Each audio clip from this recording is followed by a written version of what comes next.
Hello again, this is Eva Barnett with the Daily Mormon Show, and now that we've had a chance to hear this wonderful talk, The Simple Things, by Elder Rex Pinegar, and I hope I'm saying that right. Again, that talk was from the October conference in 1994. Let's go ahead and talk about some ideas of how to apply this talk and the teachings in it in our daily lives. Number one, of course, is just start trying to do those simple things that the Lord has asked us to do. Make it a personal goal. Maybe it's reading the Book of Mormon regularly. Maybe it's saying prayers or being that better home teacher. Whatever you feel that you can do, and that, I think we all kind of have that internal thermostat, and we know when we're really working hard and our testimony's fired up, and then we know when sometimes we kind of cool off and maybe we're not working as hard, and listen to that and pray and ask for the Lord's help in knowing where to really focus and make a difference, and the blessings and the changes will come in your life. I know that personally. I've recently tried doing a better job as a visiting teacher, which is kind of a challenge since one of the sisters I visit isn't active. She doesn't practice the LDS religion anymore. But I've just started coming once a month, saying hello, dropping, off some goodies, and she's been so sweet and so kind, and a friendship has developed that I never would have guessed, and I regret all the months and months that I didn't visit her. I was missing out on the blessings that I've gained from getting to know her. And that's just my side of it. I'm sure since she hasn't slammed the door on me, she likes me coming over too. So anyway, you never know how the Lord's going to bless you for doing those simple things that He's asked us to do. Some ideas for incorporating this lesson, this talk, with children. If they're very, very young, you might even do something fun and get out a little tub of water, a little doll, and talk about the story of Naaman. Children understand the idea of skin itching and hurting, and physically let them dip that baby in the water, dip that doll in the water, and talk about what the Lord asked him to do and how he obeyed and how he was blessed. And they're going to remember that, doing something hands-on. Another idea is to do something fun and simple as a family. Maybe you can't go fishing, maybe you can, or go fly a kite, or go bowling. Just spend some quality time together as a family and choose to cancel something else out of your schedule for the week to make time for that.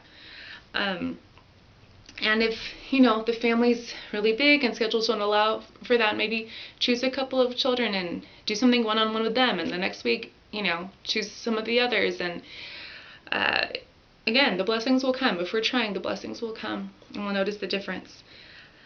Another idea is to take a recipe and talk about how, just as he spoke about cement, and how each of the ingredients in cement by themselves isn't enough to be a foundation. When you're doing, putting them all together in the right combination, it becomes strong. And using that idea, you can make brownies and talk about how you wouldn't want to eat flour by itself, or, raw eggs by itself, but putting it together in the right combination, the way that we're supposed to. Again, if we are doing the things the Lord has asked us to in the right way, you get this wonderful, wonderful outcome. We went ahead actually and did Play-Doh, and we used a Play-Doh recipe that hardens. So my husband made a heart for me. I asked him to. And this can be, painted. I could write, for me in my house we will serve the Lord, or if you love me, keep my commandments. I'm going to put something on here to remind me.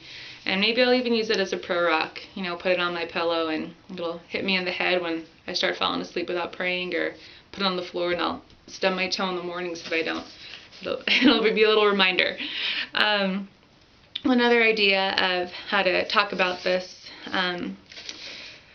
talk and then do something to kind of bring it home, would be just to put up, get a black piece of paper and talk about how, how dark the night sky is, but how we have those stars, and, about how dark and seriously sad life can be without the gospel. But reading your scriptures, saying your prayers, visiting with others, attending your church meetings, mutual, scouts, all those things. Those are like stars. And just, cut out some stars. This is one I want to do with my kids this week. I'm going to cut out some yellow stars, write, going to church on one of the stars, and let them stick it there on the black piece of paper.